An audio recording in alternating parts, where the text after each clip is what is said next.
Baik, materinya tentang penyusunan laporan keuangan. Oke. Jadi ini tahapan terakhir ya dari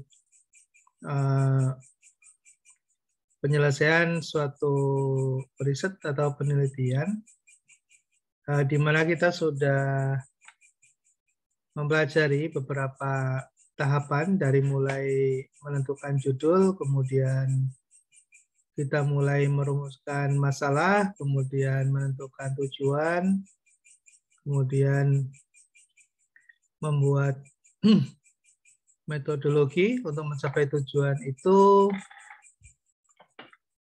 lalu analisis pembahasan, kemudian kesimpulan gitu ya. Nah, sekarang kita mau menyusun dari keseluruhan tahapan yang sudah kita asumsinya sudah kita kerjakan, dan laporan riset ini kita bisa asumsikan sebagai sebuah riset yang sifatnya general, umum ya. Jadi tidak hanya pada case untuk penulisan skripsi saja, tapi kita lihat dari perspektif yang umum gitu ya. Jadi bisa digunakan untuk berbagai jenis penelitian.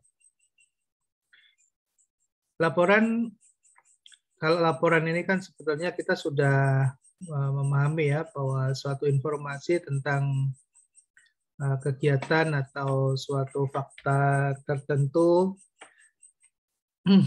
dan dilaporkan secara objektif ya. Dari objektif itu apa yang dilihat, didengar, dirasakan gitu oleh si pelapor dalam suatu kegiatan.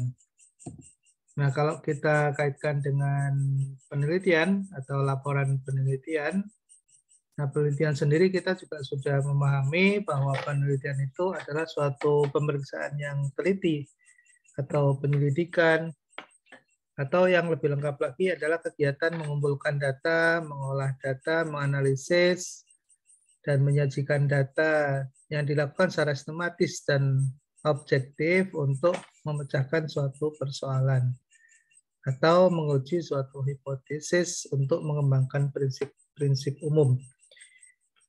Jadi kalau kita yang sudah mempelajari suatu metodologi research, maka artinya kita sudah bisa membuat sebuah kegiatan dalam upaya untuk mengumpulkan data, bagaimana teknik mengumpulkan data, kemudian menganalisisnya, menyajikannya gitu ya, dan dilakukan secara sistematis.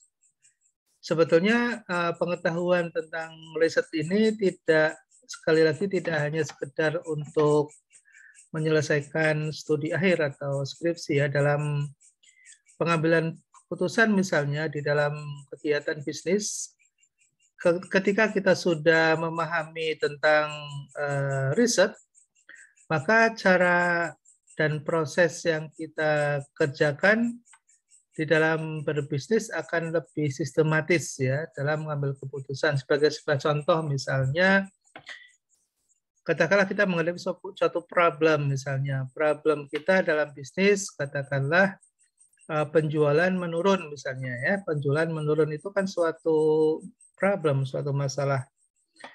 Lalu kita ingin menganalisis kenapa penjualan bisnis kita mengalami penurunan. Maka cara berpikir kita akan sistematis ketika kita sudah pernah belajar tentang metodologi penelitian. Apa yang harus dilakukan ketika kita menghadapi suatu problem? Maka kita bisa membuat beberapa dugaan, ya hipotesis, ya dugaan. Ya, kita bisa menduga bahwa penurunan penjualan itu disebabkan oleh misalnya persaingan yang semakin ketat, gitu ya. Bisa juga karena ekonomi yang sedang menurun, ya slow down. Bisa juga karena karena layanan atau produk kita sudah tidak diminati oleh pasar misalnya. Nah, kita bisa melihat dari dua perspektif gitu ya, dari dua sudut pandang. Bisa karena disebabkan faktor eksternal ketika kita bicara tadi tentang ekonomi yang slow down, misalnya sedang menurun, misalnya kita bicara tentang adanya kompetitor, adanya persaingan gitu ya. Mungkin juga karena adanya regulasi dengan bisnis kita yang kemudian kita tidak bisa lagi misalnya memasuki wilayah-wilayah pasar tertentu misalnya. Itu semua disebabkan karena faktor eksternal gitu ya, faktor yang berada di luar kontrol kita. Bisa juga karena penurunan bisnis kita, volume atau omset kita itu disebabkan karena faktor internal gitu ya. Faktor internal itu dari mana? Faktor internal bisa saja karena mungkin para frontliner kita, para sales kita gitu ya tidak bekerja secara optimal. Nah, tidak bisa bekerja secara optimal itu bisa karena tidak memiliki keterampilan, tidak memiliki pengetahuan gitu. Bisa juga dikarenakan produktivitasnya rendah karena attitudes dan skill ya, attitudes-nya juga rendah ya. Jadi karena mungkin disebabkan lagi-lagi bisa karena faktor internal maupun faktor eksternal ya. Nah, ini ketika kita sudah memahami, maka proses penyelesaian dalam handling problem itu lebih sistematis gitu ya. Jadi kita punya dugaan, kemudian dugaan itu kan belum tentu benar gitu ya. Dugaan itu kan jawaban atas suatu pertanyaan penelitian. Belum tentu benar, namanya dugaan, yang menduga. Maka perlu ada pembuktian.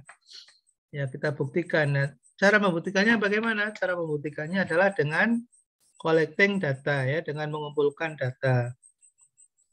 Nah, data-data yang dikumpulkan itu bisa berupa data primer atau data sekunder yang kemudian bisa kita analisis lebih lanjut, kita bisa olah. Ya, kita bisa analisis gitu. Nah, analisis atau disebut dengan pembahasan maka akan memberikan suatu result ya, suatu hasil ya, hasil dari analisis yang sudah kita lakukan terhadap data-data dan informasi yang tersedia tadi.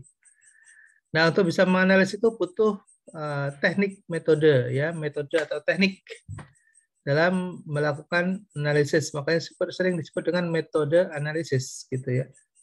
Jadi cara untuk melakukan suatu analisa terhadap data yang kita sudah miliki itu untuk menemukan jawaban-jawaban atas pertanyaan-pertanyaan yang sudah kita buat dalam hipotesis tadi gitu. Nah, di sini sebetulnya kita memerlukan banyak pengetahuan terhadap alat-alat analisis gitu ya. Salah satu yang kita sudah beberapa kali pelajari adalah terkait dengan metode regresi ya, regres. Nah, regresi itu ada regresi linier, ada regresi berganda. Nah, itu hanya salah satu alat ya, mungkin ada lain lagi alat yang bisa digunakan. Misalnya menggunakan untuk mengetahui misalnya hubungan antar variabel dengan menggunakan path analysis misalnya. Selain regresi bisa menggunakan path analysis misalnya. Ternyata bisa juga kita menggunakan teori yang lain yaitu structural equation model gitu, SEM. Nah, pemahaman dan pengetahuan terhadap alat-alat analisis tadi tentunya kita perlu mempelajari gitu ya, yang kebetulan untuk mata kuliah yang mestinya menyediakan atau memberikan pembekalan itu adalah di statistik gitu ya. Nah, di statistik itu biasanya diikuti dengan memberikan materi alat analisis ya, yang biasa digunakan untuk kalkulasi atau menghitung beberapa formulasi statistik yang dipelajari. Nah, apakah hanya statistik saja? Oh, enggak juga ya. Ternyata untuk alat analisis itu banyak sekali gitu ya. Ya, itu terkait dengan sektor atau bidang yang kita teliti. Misalnya kita mau meneliti tentang aspek keuangan ya, tentang objek keuangan misalnya. Maka akan relatif lebih mudah alat analisis yang digunakan misalnya menggunakan rasio misalnya. Ya, rasio-rasio gitu ya, rasio-rasio yang di situ akan bisa memberikan petunjuk ya kepada para peneliti tentang suatu objek tertentu ya. Nah, asumsinya itu sudah kita lakukan gitu ya. Kemudian kita akan menulis dalam sebuah laporan ya. Kita akan menulis dalam sebuah laporan yang disusun secara sistematis dan objektif. Secara garis besar laporan penelitian itu dibagi atas dua ya, ada laporan penelitian ilmiah, ada laporan bukan hasil penelitian ilmiah. Jadi ada dua jenis laporan ya. Bedanya apa? Kalau penelitian ilmiah itu dilakukan secara sistematis laporannya, memenuhi kaidah-kaidah tertentu, dan tentunya bisa dipertanggungjawabkan secara ilmiah gitu. Sebaliknya untuk laporan bukan hasil penelitian ilmiah bisa disajikan dalam berbagai bentuk ya, termasuk dalam bentuk gambar itu bisa juga ya. Jadi misalnya Anda meneliti dan kemudian ingin menjelaskan suatu objek dengan menggunakan gambar misalnya.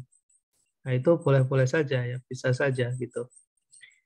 Nah, laporan bukan hasil penelitian biasanya lebih fleksibel, kemudian lebih mudah dipahami dengan bahasa-bahasa populer gitu ya. Nah, itu laporan-laporan yang tidak berbasis pada karya ilmiah, pada studi ilmiah, bisa ditulis dalam berbagai bentuk ya, dan tidak harus menggunakan kaidah-kaidah baku. Nah, saudara sekalian, kita bisa melihat jenis laporan yang lain, misalnya dalam bentuk laporan lengkap skripsi. Ya, saya kira saudara sekarang sudah mempelajari ya secara serius, karena sebentar lagi akan menulis skripsi, sehingga tentunya kita sudah mendapatkan gambaran mengenai skripsi itu seperti apa dan bagaimana bentuk penulisan dan seterusnya. Nah, ada juga dalam bentuk penelitian pendek ya, misalnya jurnal ya, publikasi jurnal itu biasanya ditulis pendek ya, misalnya 10 halaman, 7 halaman gitu. Itu jurnal ilmiah. Ada disebut dalam monografi atau working paper, di mana yang diutamakan adalah pengutaran interpretasi sementara. Monografi, buku bisa dibuat dalam bentuk buku atau laporan-laporan proses atau progres dari suatu riset tertentu.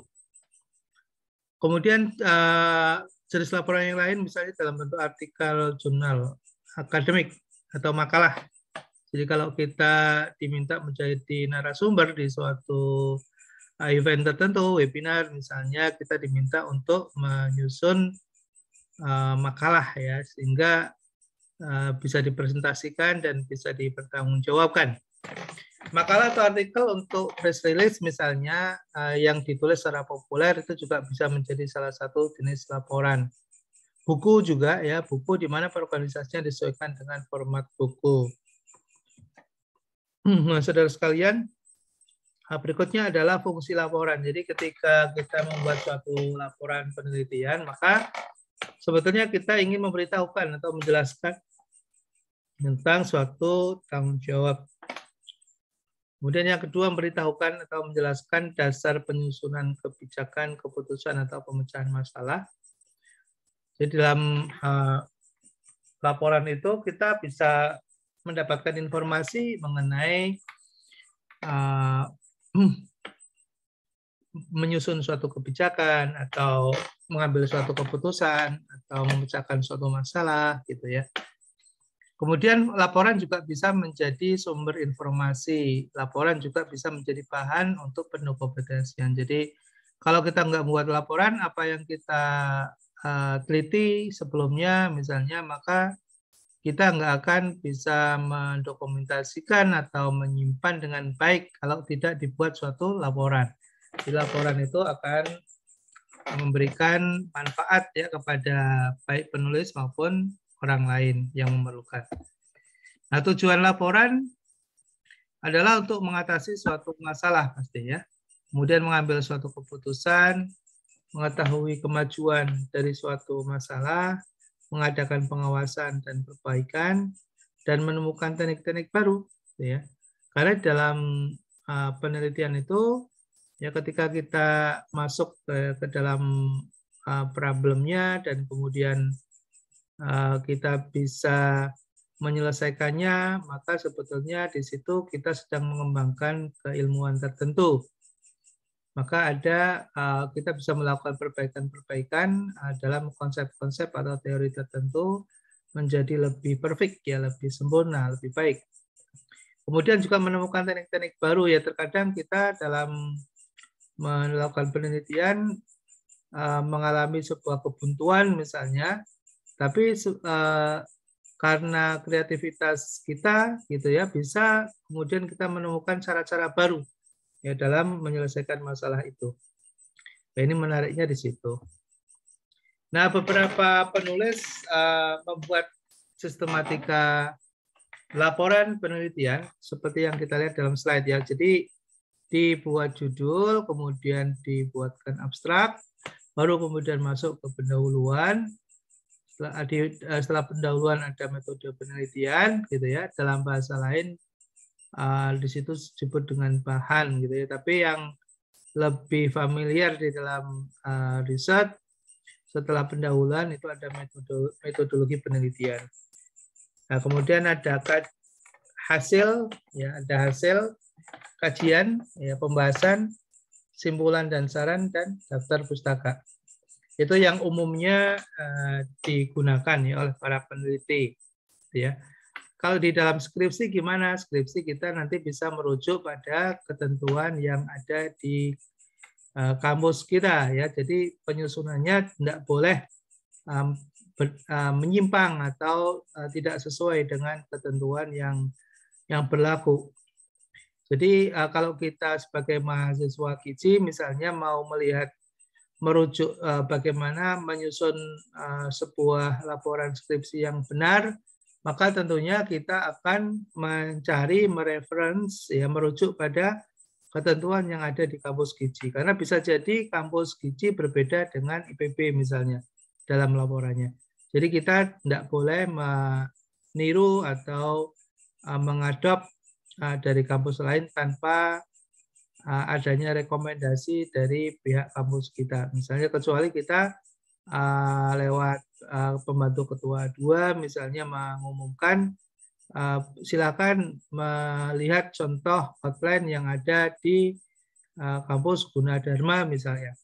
Dan sepanjang tidak ada arahan dari kampus, maka penulisan disesuaikan dengan ketentuan yang berlaku di masing-masing perguruan tinggi.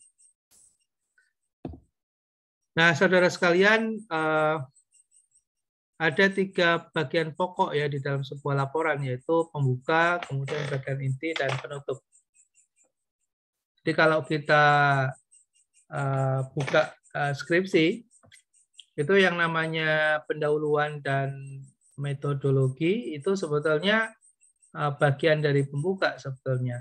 Kemudian referensi, ya, daftar pustaka, pembahasan itu sebetulnya bagian inti. Kemudian bagian penutup itu rekomendasi atau kesimpulan. Jadi sebetulnya secara global gitu, sebuah laporan penelitian itu terdiri dari 3 bagian ini, ya, bagian penting ini. Ada bagian pembuka, ada bagian inti, dan bagian penutup.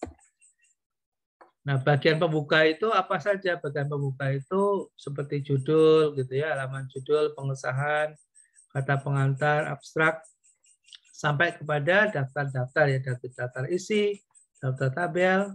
Nah, ini adalah bagian yang disebut dengan bagian pembuka. Ya, jadi judul, kata pengantar, abstrak, ya, ini penjelasannya seperti itu. Nah, bagian inti itu pendahuluan, ya, pendahuluan, kajian pustaka, metodologi, hasil pembahasan dan kesimpulan. Jadi bagian inti itu dari mulai pendahuluan sampai kesimpulan, ya. Nah, kemudian yang ketiga, bagian penutup. Bagian penutup diawali dengan daftar pustaka, ya, diawali dengan daftar pustaka. Kemudian lampiran dan daftar indeks atau glosarium. Baik, sampai di sini silahkan kalau ada yang mau ditanyakan, saya persilahkan. Silakan ada yang mau ditanyakan, Mas Donald atau Mbak Dewi, Mas Fauzan. Silakan kalau ada yang mau. Cukup jelas sih, Pak. Cukup jelas. Iya, Pak. Cukup jelas. Baik. Yang lain ada yang mau ditanyakan? Baik ya, mungkin karena juga sudah malam, mudah-mudahan bermanfaat. Ya, terima kasih Mbak Elizabeth. Ya Pak, sama-sama Pak. Terima kasih semuanya. Dan tetap sehat, semangat. Ya, walaupun kondisi hujan terus ya, yang bolak-balik bekerja naik motor ini pasti basah-basahan terus ya.